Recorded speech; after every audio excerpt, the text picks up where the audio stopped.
All this week, GDP Advisors has released a series of videos entitled Curing Healthcare. The idea behind our videos was to share our solutions and our ideas surrounding those things that could be done to fix the healthcare system in the United States. Earlier this morning, the Senate passed their version of House Bill 1628, which was the Obamacare repair and replacement bill that was passed last month by the House of Representatives. Now, I wanted to take a break from our videos and just discuss what we're seeing so far in the Senate's bill. Now, mind you, that's a 142-page bill, and we're working our way through it. But there was one very important part that we thought it was important to go ahead and address and get out there, especially to our clients who are employers that sponsor their own healthcare programs.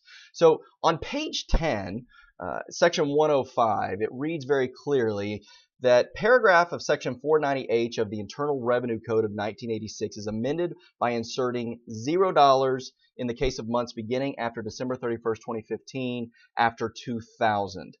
It goes on to read that they would also insert a 0 after 3000. And I want to make sure to address that just briefly if we could, because that's a very important piece of the bill that is going to be confused in the days to come, I think, by social media, regular media, wherever you subscribe to get your information.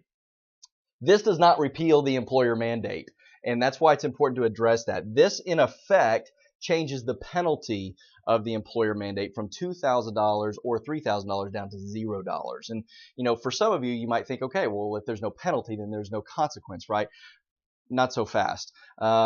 We fully believe that unless the employer mandate is completely repealed, it creates a significant civil liability that employers will face. While there may not be a federal penalty for not providing health care, if you're an applicable large employer, because the only way that the Senate and House Republicans can change the Affordable Care Act is through a process called reconciliation.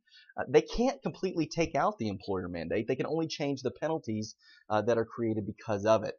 Because of that, and very clearly in what they wrote, which is identical to what was in the House bill version as well, is that they're eliminating the penalty, and we can look at that as a positive if you're in favor of the employer mandate going away, but in reality, it's not going away, just the penalty. And so we would fully expect that this portion would end up in the Supreme Court at some point, because inevitably there will be civil litigation attorneys lined up to help employees sue employers for not providing health care if that employer is deemed an applicable large employer. So we're going to continue to read through the bill today, and as we see these things that we think are going to impact our clients, we're going to come to you with them.